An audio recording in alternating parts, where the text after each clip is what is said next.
안녕하세요. 오늘은 Q&A를 진행해 보려고 합니다. 이렇게 제 자신을 직접적으로 촬영해 보는 게 처음이라서 괜히 어색하고 그렇습니다. Q&A는 제가 브이로그 1부터 4까지 찍었잖아요. 거기에 달린 댓글들을 읽어드리는 식으로 진행을 하려고 합니다. 먼저 첫 번째 댓글을 읽어볼게요. 안녕하세요. 녹취직 지방직 고급을 준비하려고 합니다. 혹시 시험 난이도는 많이 어려울까요? 지방직 중에서도 산림자원, 조경으로 나뉘고 시험 과목도 서로 다르던데 어떤 게 나을까요? 또 제가 초시에 노베이스라 자격증이 없는 상태인데 가산점을 위해서 기능사라도 따야 될까요? 라는 댓글을 7개월 전에 올려주셨어요. 물론 저는 댓글을 달아드렸지만 그래도 한번 읽어보도록 하겠습니다. 저는 비전공자로서 어렵다고 느껴졌어요. 일단 시험도 어렵고 실제로 일을 할 때도 전공자분들보다 제가 어려움이 있을 거라고 생각합니다. 일단 저는 산림자원을 쳤고요. 그래서 조경 쪽은 전혀 모릅니다. 조경 시험의 난도가 어떤지는 전혀 몰라요. 그리고 자격증의 경우 기능사라도 있는 것이 저는 좋을 듯 합니다. 대부분 기사가 있어서 5점을 따고 들어오시더라고요. 전공자분들이. 그래서 3점이라도 있어야 점수차가 줄여지지 않을까 싶습니다. 지금은 저는 기사를 일을 하고 땄기 때문에 5점이 있는데요. 진짜로 오시는 분들 보면은 다 5점은 갖고 있으시더라고요. 공부를 열심히 해서 좋은 점수를 만드는 것도 좋지만 5점이 평균 5점이라는 게 각 과목마다 한 개씩을 더 맞추게 해주잖아요. 그렇기 때문에 상당히 큰 역할을 한다고 저는 생각합니다. 하지만 막 6개월 이렇게 되게 짧게 준비하시는 분들이 있잖아요. 그런 분들이 기능사나 기사를 같이 병행하면서 공부를 같이 하기는 힘들다고 생각하고 그때는 딱 시험에만 집중해야 되지 않을까 그런 생각이 듭니다. 또 이어서 녹지직 워라밸은 아예 없는 수준인가요? 이렇게 말씀을 주셨는데요. 하는 직무마다 다릅니다. 예를 들어서 산불처를 산림보호 업무 종사자의 경우에 워라밸이 없겠고 또 사람이 많이 없는 겨울에 공원을 관리하시는 분들은 대체적으로 여름보다는 수월하겠죠. 그 다음 거 한번 읽어보겠습니다. 캐드도 주로 쓰나요? 캐드 사용한다는 말이 있어서 비전공자들은 배우고 들어가야 할까요? 답은 캐드도 다들 쓰긴 쓰는데 저는 못 씁니다. 못 쓰는 사람이 대다수인 것 같기는 해요.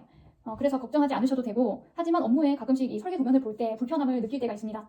그 부분만을 그래서 조금씩 배우는 식으로 진행을 하고 있는데요. 하실 줄 안다면 확실히 뭐 설계를 하거나 또 도면을 받았을 때 크게 도움이 될 것 같고 하실 줄 모르신다고 해도 사실은 업무는 할 수 있을 것 같아요. 저는 배울까 말까 고민을 하다가 아직 보류 상태이지만 언제나 기회가 된다면 배워야지 라고 생각은 하고 있는 게 캐드입니다. 다음 질문 읽어볼게요. 복장은 아무래도 활동이 많으니까 정장보다는 캐주얼한 편일까요? 본인은 이제 시청 근무라서 눈치가 보일까봐 라고 말씀을 해주셨습니다. 또 워라밸은 아예 없는 수준인지 궁금합니다. 주말에도 어디 가지 못한다는데 진짜인가요? 답은 정장은 거의 안 입고 다니십니다. 보통 슬랙스나 티나 셔츠 정도인 것 같아요. 외근 나갈 때 등산복으로 갈아입기도 해서 항시 캐비닛에 등산복을 넣어두고요. 저희 브이로그를 보시면 알 수 있겠지만 복장은 일반 회사들보다 조금 더 보수적이지만은 그래도 많이 프리하다고 생각합니다. 예를 들어 반바지 이런 거는 안 돼요. 반바지 민소매 이건 안 되지만 긴 청바지, 긴 티에 프린팅이 들어갔다 뭐 이런 것은 괜찮은 그런 구조입니다. 또 반바지의 경우에 딱 법령으로 안 된다 이렇게 해놓은 건 아니에요. 품위 유지 의무라고 공무원에 있거든요. 그거랑 연관이 되는 것인지 혹은 그냥 보수적인 분위기에 따른 것인지 아무튼 짧은 옷들은 많이 기피되고는 합니다. 또 워라밸의 경우에는 아까도 말씀드렸지만 맡은 직무마다 다르겠죠. 이제는 산불 시즌이 오잖아요. 정말 힘드실 겁니다. 그래서 주말에 그분들이 그 산불을 담당하시는 분들이라면 해당 시군 밖에 나가는 거를 자제하는 편입니다. 왜냐하면 전화를 걸었을 때 바로 달려오셔야 되기 때문에 해외여행 당연히 안 되고 멀리 있는 국내 여행도 정말 어렵고 뮤지컬을 본다, 뭐 3시간 러닝타임 뮤지컬을 본다 이런 것도 어렵다고 하시더라고요. 왜냐하면 중간에 전화가 올까봐 불안해서 집중이 안 된다고 하시더라고요. 이제 자기가 담당하고 있는 군외를 나갈 때 그때는 동료분들한테 말을 하고 이동을 한다고 하니까 실제로 그 근무를 하시는 분들이 심적으로 상당히 부담을 갖고 있다는 것을 알 수 있습니다. 다음 거를 읽어보겠습니다. 야근은 평소에 정말 많이 하나요? 일주일에 어느 정도 되던지. 공원과 아닐 때는 산불 기간에 상시 대기라 산에 있는 간이사무소에서 밤샘 근무를 하나요? 야근이랑 상시 대기가 어떤지 정말 궁금합니다. 답변해드리겠습니다. 산에 있는 간이사무소라면은 제가 보기에는 국가직을 말씀하시는 것 같아요. 저는 본청에서 근무를 하고 있는 지방직입니다. 산불 기간도 본청 대기고요. 또 주말에도 물론 합니다. 번갈아 가면서 격주로 주말 근무를 했던 것 같아요. 지금은 제가 다른 과로 갔기 때문에 산불이랑은 상관없는 부서라서 이제 과거형으로 말씀드리겠습니다. 또 주말은 아까 말씀드렸듯이 격주 2주에 하루는 거의 다 비워야 된다고 생각하시면 되고요. 평일에도 한 4일 간격 정도로 돌아옵니다. 야근 같은 경우에는 맡은 일과 업무 처리 능력마다 다르지만 주 2회는 평균적으로 하시는 것 같아요. 말을 많이 하다 보니까 목이 좀 아프네요. 다음 질문을 읽어보겠습니다. 저 임업직 준비하는 사람인데요. 혹시 운전을 꼭 할 줄 알아야 하나요? 남들은 운전면허도 금방 따고 운전도 잘하지만 저는 운전면허도 못 따고 있을 만큼 운전을 못하거든요. 유유라고 남겨주셨습니다. 운전은 꼭 하셔야 할 줄 알아야 될 것 같습니다. 저도 처음에는 면허 따고 한 번도 제대로 주행한 적이 없는 그런 정말 초보 운전자였습니다. 아니 초보 운전자라고도 할 수 없어요. 그냥 면허 소지자였습니다. 그런데 일하다 보니 필요해서 주행 연습을 불어받고 다니고 그랬습니다. 못하면 못하는 대로 일은 하실 수 있어요. 하지만 주변 사람들에게 도움을 너무 많이 받아야 될 것 같습니다. 출장 갈 때마다 동행을 부탁드려야 되기 때문에 사실상 운전을 할 줄 아셔야 됩니다. 또 이제 달린 댓글에 저도 이게 걱정인데 운전 필수네요. 혹시 자차도 필수인가요? 제가 왜 여긴 댓글을 안 달았죠? 영상으로 이제 답을 말씀드리자면 자차는 필수는 아닙니다. 하지만 부서 따라 필수가 될 수도 있습니다. 저 같은 경우에 첫 번째로 근무했던 부서에서는 관용차가 있어서 출장을 갈 때 그 차를 이용할 수가 있었어요. 그런 부서 같은 경우에는 출장지가 멀리 있거나 힘도를 타야 되는 그런 경우에 보통 관용차가 많거든요. 하지만 지금 같은 경우에는 거의 관용차가 거의 없다고 봐도 무방합니다. 이제 있어도 상사분들이 많이 타고 다니셔야 되기 때문에 자차가 있어야 업무를 볼 수가 있어요. 그래서 요거는 이제 지자체 그리고 그 과마다 다르다고 말씀을 드리고 싶습니다. 또 질문을 하나 읽어보겠습니다. 안녕하세요. 영상 잘 봤어요. 시험 공부는 인강을 들으셨나요? 공부 어떻게 하셨나 궁금해요. 전공자이신지도요. 일단 저는 비전공자이고요. 학원과 인강을 병행하였습니다. 학원은 약간 정신무장용으로 다녔어요. 요새 뭐 공단기 학원 같은 거 많잖아요. 그렇게 공통 과목만 학원을 다니고 학원 독서실을 이용하면서 전공 강의는 인강을 들은 거죠. 사실 임업 강의 같은 경우에는 김동희 선생님만 하시지 않나요? 요즘도 그렇다고 알고 있는데 저도 그 강의를 들었습니다. 그리고 공부법 같은 경우에는 사실 저보다도 수많은 더 공부 잘하는 분들이 공부법을 남겨주셨을 거기 때문에 굳이 말씀을 드리지 않겠습니다. 또 질문. 녹지직은 필수 자격증 없이도 응시 가능하다고 알고 있는데 업무 적응하는 게 힘들지는 않나요? 네, 업무 적응하기가 조금 어려울 수도 있을 것 같아요. 왜냐면 제가 그랬거든요. 지금도 그렇기도 하고요. 일을 하면 할수록 모르는 게 더 나옵니다. 그리고 용어도 이제 일상적으로 쓰는 용어들이 아니기 때문에 처음 쓰실 때 좀 낯설 수 있어요. 하지만 저도 비전공자인 만큼 더 노력하고 있고 그때그때 알아가려는 자세로 임한다면 크게 문제는 없을 것 같습니다.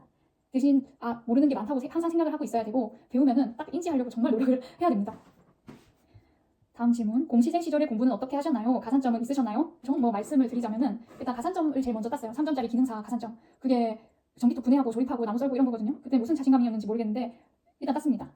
그걸 땄고 임업직 용어들이 어려웠기 때문에 용어랑 친숙할 수 있도록 계속 책을 봤죠. 책을 보고 외우고 시간 날 때마다 단어 암기하고 다 똑같아요. 뭐 그냥 공부하듯이 남 공부하듯이 외우고 또 외웠습니다. 공통과목 인강 선생님은 저 때는 이제 전한길 선생님, 한국사 전한길 선생님, 국어는 이선재 선생님, 그리고 영어는 이동기 선생님인데 저는 학원도 같이 병행을 하였기 때문에 공무원 학원에 있는 선생님, 그리고 이동기 선생님, 또 모의고사를 여러 번 풀어봐서 뭐 신우철 선생님이셨나?